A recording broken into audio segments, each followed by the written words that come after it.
Are African borders the real barriers to trade? Today's special guest is Iseji Tobias Ogu, CEO, Americana Business Consultants LLC in Houston, Texas. Welcome, Tobias. Thank you, Mr. Brown, for giving me the opportunity to be on African Business Channel. Thank you for coming. So, are African borders the real barriers to trade? Are it the real barriers, or are there more? Yes, African borders we have here are all artificial borders that were created and imposed on Africans. Those borders are one of the major barriers for Africans trading between among each other. There are also other barriers that Africans face today. For example, different regulations. Each country got their own regulation, different levels of infrastructure, different or multiple languages. A lot of them in Africa, over 1,000 of them. You don't know which one you're going to encounter on the road. And also currencies, different currencies we have in the continent. You go to Nigeria, you have Naira. You go to other countries, you have their own different currencies. So these are barriers that are hindering trade in the continent of Africa. And also, most importantly, something that can be done or changed in a short time is different passports. Requiring visas to go from Ghana to Nigeria, Nigeria to Ghana, which I think it can be eliminated within a space of time. Awesome. All right. Well, let me set the stage a little bit, because a lot of people might not know this, but Africa has 54 countries. It's a huge continent, and has 54 countries in it. And as Tobias just said, that there are multiple languages on the continent. So obviously those, if you're in a French-speaking country and you're trying to trade with somebody in an English-speaking country, there's going to be a barrier there unless both of you can speak the same language. All right, well, let me ask you this question. What has Africa done to make it easier for each country to trade amongst themselves? Yes, the Africans, or all the countries in Africa, through the African Union, they are making progress. One thing they have done right now is to establish African Continental Free Trade Agreement, which is a big changer, which is huge. If it can be implemented on the ground, or right now is on piece of paper. So if that can be put in place, some of these challenges will be overcome. Okay. All right. So let's talk about this Africa Continental Free Trade Agreement, because so I take it that it was passed by the African Union, which is the head of states. Yes, sure. African Union that sponsored it, and they implemented the whole thing, and I give them credit for that initiative. Good. Well, they need to trade. But yeah, for those of you who do not know, inter-Africa trade is roughly around 15%, which is very low. For comparison, if you were to take Europe, amongst themselves, they trade roughly around 80%. So there's a huge gap in lack of trade amongst each other. So let me ask you this about the Africa Continental Free Trade Agreement. So with that being said, right? Can you tell me the scope of it? Is it for all countries? Can you explain a little bit more about the Africa Continental Free Trade Agreement for our audience who might not know?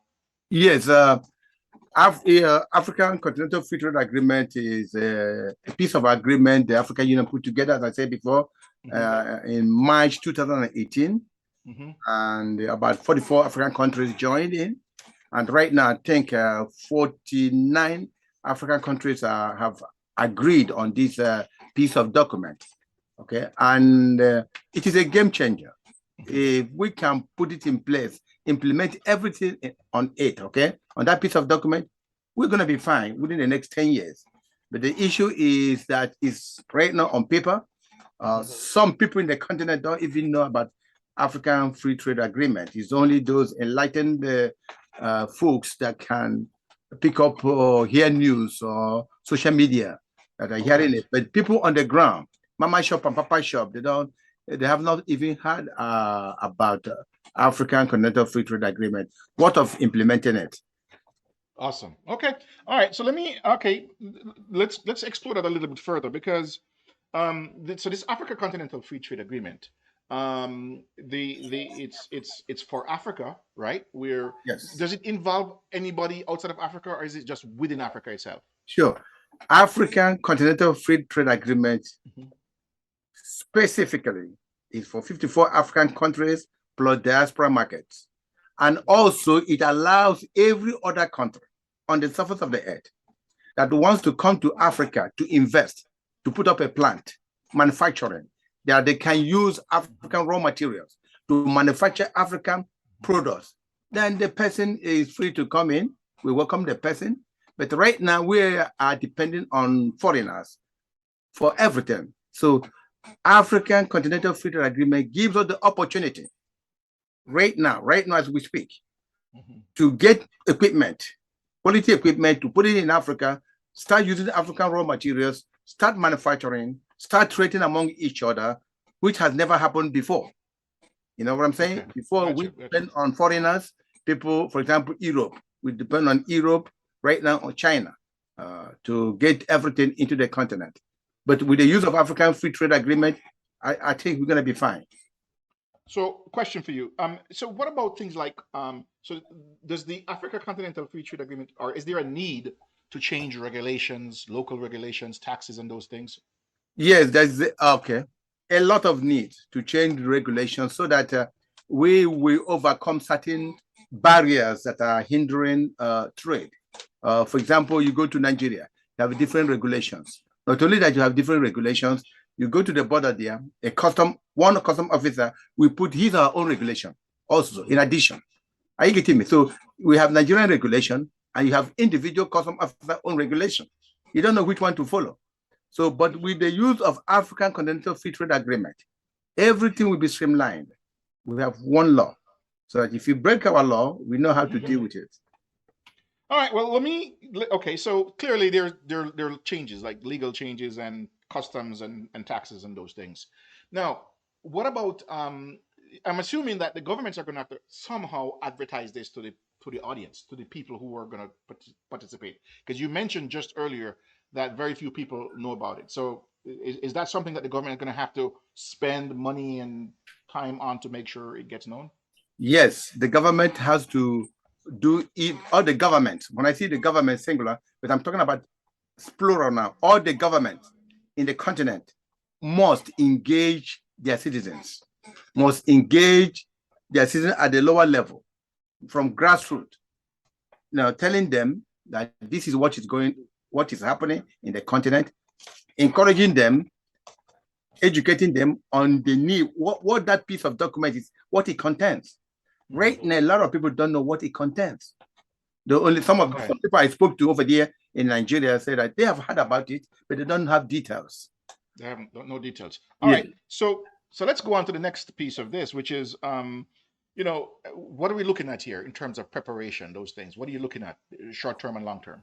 Yeah, we have short term and long term.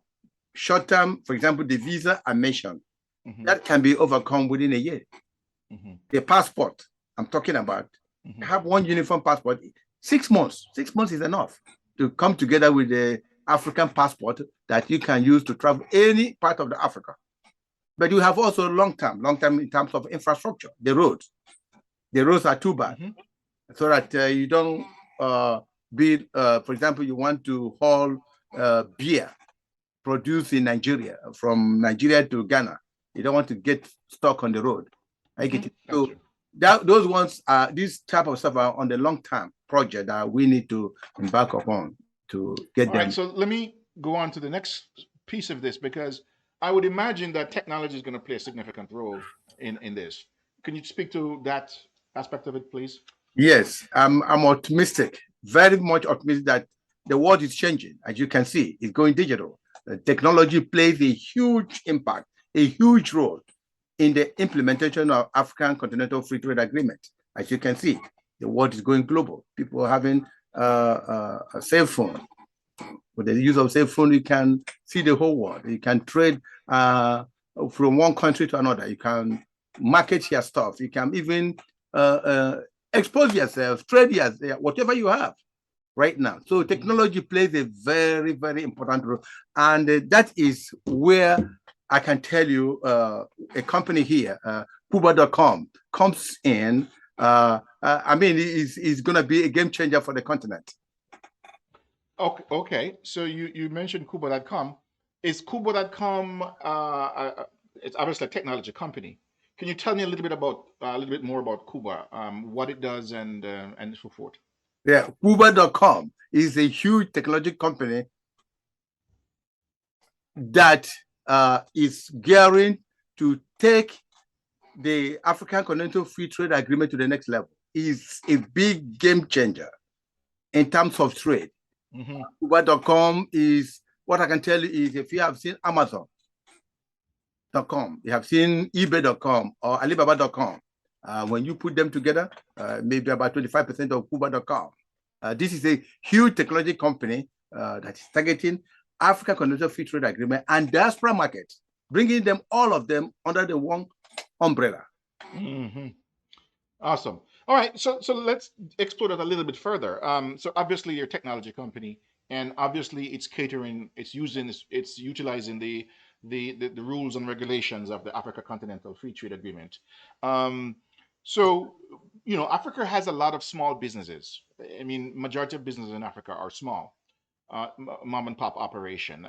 So how are they going to how does Kuba? By the way, first, can you tell me the website? Can you spell it out for the audience? Okay, Kuba.com, which is a technology company, is KUUBWA.com. Kuba.com. Just check it out. Google it. Awesome. You can even Google it. Awesome. All right. So let's talk about I said there's lots of small companies that are in Africa, and to be honest with you, most small companies. One of the challenges that I could see just from a distance is to trade. Is since so many companies in Africa are small, the technology expertise, the ability to finance technology, the knowledge base to have in terms of like marketing stuff. It's my understanding right now that most African companies only trade within a country, and not only within a country, but within that little geographic location. So that when we talk about taking that now and make those companies trade across the borders, how does Kuba help those people? Okay, that's why I told you that Kuba.com is a game changer. So within that locality, they are trading between and among themselves. With the use of Kuba.com, they will be exposed to 54 African countries, plus diaspora market, huge diaspora market. For example, let me give you a case in point. Somebody from Eastern Nigeria, Ahiana in Mbisa, in Eastern Nigeria, who is a palm wine tapper, produces 10 bottles of palm wine, can go to Kuba.com easily and post it online, and diaspora or somebody in Houston, Texas, here, USA, can see it and say, oh, how much do you want to buy it? They will buy it from you online. Okay. All right. Before, it won't be possible. But with Kuba.com, this technology, this access to information, exposure is going to be very simple, easy for you to trade. Exposes that little papa or mama shop, 10 bottles he or she produces in a day. It'll be exposed for us. For example, myself, how much do you want to sell a bottle? $150. I will buy it, because for the past 40 years or more than that, I've been here and I've been thirsty. You know what I'm saying? Of trying to smell. So you're saying, so just to make sure, to sort of reinforce the point I think you're making here, which is that the small operations, the small companies, yes, who are at a significant disadvantage now, who really don't trade much outside of their own little region or within a country. Yes. Now, because of this technology company, is now able to expand their markets to 54 African countries. Well, let me ask you this. You know, there are 54 African countries, but you said earlier that there are many languages. So what's the, you know, if let's say, you know, I'm a small little company, and I'm in, let's say, Ghana, right? And I intend to sell, and somebody in Senegal, you know, French speaking, um, you know, you know, any one of those French speaking, Mali, for example, they don't speak English. So, you know, how does Cuba handle something like that? But I'm telling you that Cuba.com is a huge technology company. It's a game changer. With Cuba.com, it's easy for you to trade. It doesn't matter the language you speak. You go to Cuba.com, you post, just very simple. You open an account. You put it in, say, they speak French, right? We have French language, English language, different languages on Cuba.com. Cuba.com has translator that can translate whatever language you put in into English. All right. Now, the next big challenge, as I see, you know, in all of this is currency. What happens when, you know, I've got, you know, Kenyan shillings or Tanzanian shilling, you know, and I'm trying to sell something to somebody, or buy something from somebody in Zambia with kwacha. So how does that work? Well, that's one of the key features of Cuba.com. As I explained to you, I'm going to tell you that Cuba.com is a game changer in the continent. Upon arrival, okay, in the continent, Cuba.com will enable you to exchange your currency. Cuba.com will enable you to put your money in dollars. For example, you say 10 kwacha is what you're gonna sell a pair of shoes, okay, right? A pair of shoes. Mhm. That Cuba.com will convert it into dollars right away and have that amount of money right there in your account. Just in case kwacha goes up or goes down, it does not affect that amount of money you got there. You see what I'm saying? So Yes. if you post it for $2 today, it's gonna be $2 until you sell it. Now your currency may be up or down. It will not affect the price you put on Cuba.com. Awesome. So, all right. So clearly they've sort of figured out, you know, part of the challenge of the Africa Continental Free Trade Agreement, which is the currency situation. They've got some, you know, they've got that figured out for the small person. Now, I have a question before we kind of move on to the next piece, which is what about cost? Because we know African companies, you know, we just said earlier that a lot of them are small companies, and they really don't have a lot of money to pay for technology. So, you know, is the technology, is the Kubwa.com. And by the way, folks, if you haven't, you know, you can go online and look it up at KUUBWA.com, Kubwa.com. But so you know, they don't have a lot of money to spend on technology. So is Kuba an expensive commodity entry for them? Listen, Cuba is not expensive, very easy. Remember, you can open up a small operation with $200 and you get on Cuba.com. Very simple. Are you getting me? Inexpensive. Cuba.com has free code they can even give you. You open an account online without paying a dime, without paying a cent. Oh, so you can literally, you sign up for free. Just sign up. What you're saying. They will give you a coupon. You just put on the coupon online, free access. Boom. A small operation. So you have no excuse not to get on Cuba.com. Like I said before, mama operations, papa mamba a pan wine tapper, that's only 10 bottles. From Cuba.com, we expose you from 10 bottles. Before you know it, you are producing up to 1,000 bottles in a month. With the use of, I mean, clearly, if I'm a small, you know, mom and pop operation and I'm only selling to my local, anything that will get me a wider audience, a wider, you know, group of people to sell to is a game changer for me as far as I'm concerned, because the more people who I can sell my products to, the greater the odds of me making more revenue, the greater the odds of me you know, providing employment. And I would imagine that one of the big driving force behind the Africa Continental Free Trade Agreement is manufacturing stuff on the continent. Good. Can you speak to that? Yes, that is what Cuba.com, the primary aim of Cuba.com, manufacturing in the continent. empowering the youths 35 years and below to have the capability of manufacturing product, putting it on Cuba.com, marketing, providing employment in the continent. Cuba.com. Remember, Cuba.com, one of its key features is that it's providing African youth training on Cuba, e-commerce for free, artificial intelligence for free, digital marketing for free. All African youth, which costs thousands of dollars for you to learn it here at Massachusetts Institute of Technology or any of the universities here in America. But Cuba.com, one of its good features, is providing this training for free. So believe it, he's a game changer. That sounds like a game changer to me because, I mean, you know, one of the obvious things that Africa needs is obviously training, technology training. So it's not just that you're saying that they're providing technology, but they're also providing the training and other things because to really take full advantage of the technologies and so forth that are available, you have to obviously train. One of the you know, again, for my audience who might not know these stats, Africa, the majority across the continent, the average age, 70% is below the age of 30. So it's a very young continent. It's a continent that is prized for the workforce, for, you know, producing all kinds of stuff. So you have a very young audience.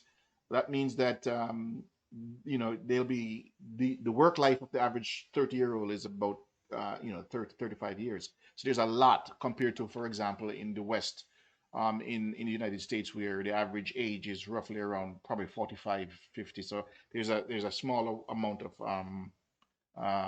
work you know, workforce available going forward.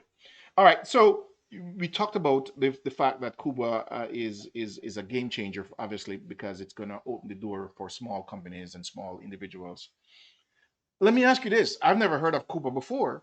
Is this something new? I mean, obviously, it must be new because we, you know, the Africa Continental Free Trade Agreement is itself is fairly new. So I'm assuming it is reasonably new. Is that correct? Yes, Cuba.com is a new technology that is targeting Africa and diaspora, what has never happened before. All right. Well, the next logical question somebody's going to ask, you know, I can hear my audience now saying, who owns that thing? Who owns that Cuba thing? Who owns that Cuba technology? Cuba is owned by diasporas. So diasporas are gearing towards changing the continent for good, for the good of Africans, for the good of diasporas, and for the good of the entire world. Diasporas are moving in a direction whereby African can start manufacturing in the continent with the use of African raw material, at least 70% of African raw materials. Awesome. How about that? How about that? No, that's good because I mean, you know, I'm sure the young people hearing this is news to their ears. It's good news to their ears because they need jobs. Um, for the benefit of the audience that might not know, for example, what a diasporan is, let me define what a diasporan is. So a diasporan is anyone who's from the continent, who's not residing in the continent right now. So you know, if you left Africa and went to study in Europe or the United States, you're a diasporan. If you left Africa much earlier, like in the Caribbean and so forth, you're still a diasporan. So that is the definition of diasporan. So what he's basically saying is it's owned by Africans. But obviously it started outside of the continent, and the intent is to bring it. Am I stating it correctly? Sure. For the first time, to have such an initiative, Cuba.com coming to the continent with this initiative. I get it. Like I gave you a good case in point. There are diasporans here that have stayed here 60 years, 50 years. I use the palm wine as an example. They have not tasted palm wine for the past 50 years. And you see a palm wine tapper posting 10 bottles, say a bottle is 150. They're gonna rush it. I know people in Houston here will rush, in Dallas will rush, in New York, New Jersey. I know in Atlanta, they will buy it just like that. Well, yes. I mean, you know, one thing we know from any diasporan, ask any diasporan, they'll tell you they long for things made back home. Sure.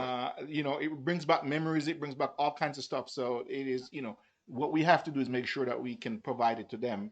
And from what you're describing, Cuba, it will give the small mom and pop operation the ability to Do you know to can I ask you a question? go ahead.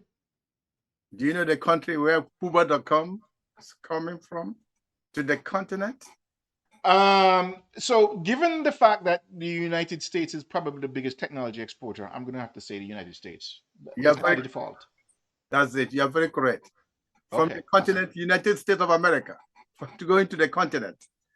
awesome, awesome. All right, so um, you know, let me go back to the original topic, which is are African borders the real barriers to trade? So from what this conversation, what I'm hearing is yes, the borders themselves are barriers to trade, but they're not the only barriers to trade. There are lots of other things like language, currencies, and so on and so on and so forth. Now, um, the probably the biggest barrier to trade is probably regulations as well, because there are lots of regulations that needs to be changed as part of the Africa Continental Free Trade Agreement.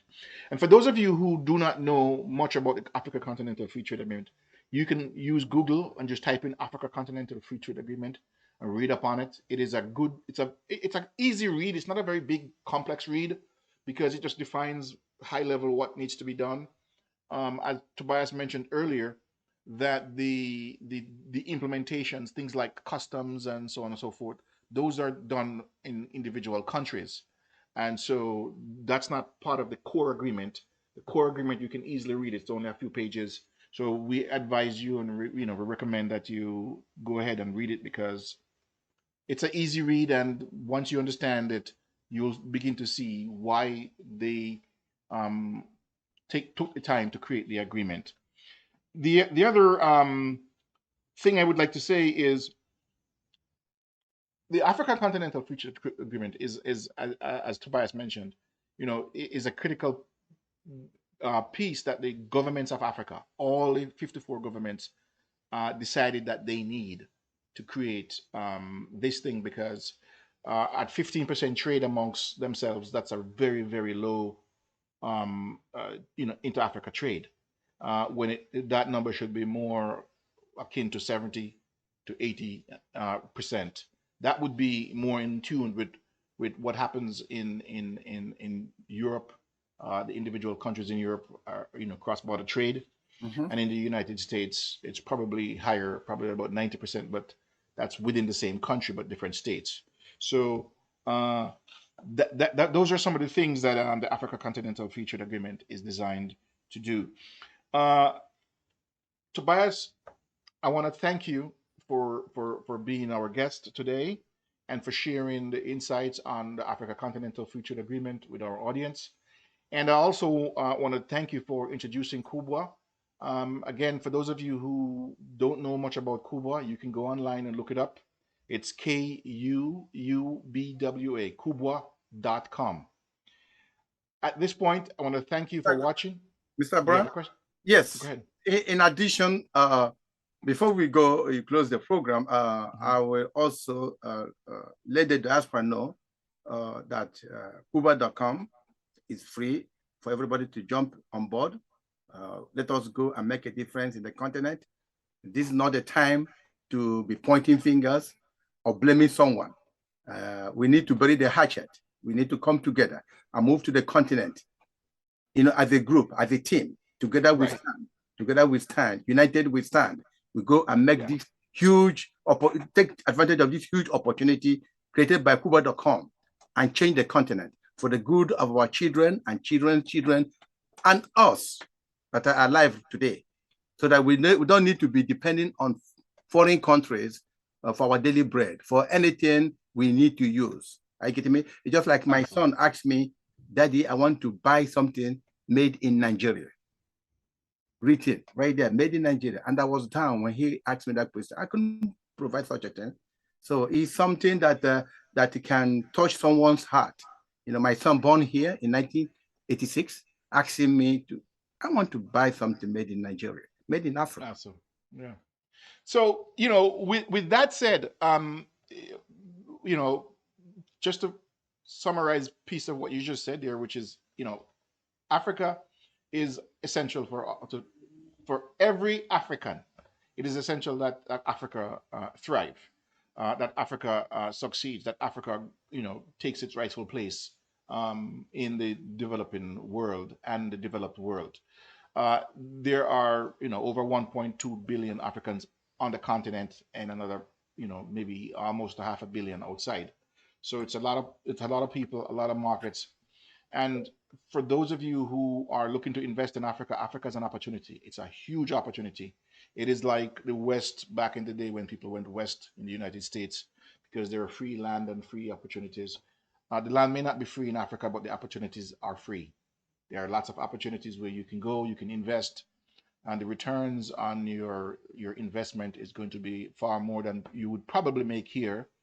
And because the markets aren't as developed, you can literally pick the section of the market you want to go and invest in. So again, thank you, Tobias, for being our special guest. Thank you very much, Mr. Brown. Remember, as Peter Touch put it, if you're a black man, you're an African. And he is so right. For those of you who have not subscribed to this channel, please do so. There are going to be lots of interesting shows coming up, so we would like to have you as a guest, as a person to watch the show. In addition to that, we ask that you click the notification bell after subscribing, so this way, every time we have a new show, you are notified of it. And we'd like to hear from you. Send us your comments. We'd like to know what shows you'd like to see, about the topics we have. Suggest a topic, suggest a guest. If you know somebody, or you yourself have have the requirements to come on here, meaning you have special knowledge that can be of benefit to our audience, feel free to put your information in the comments.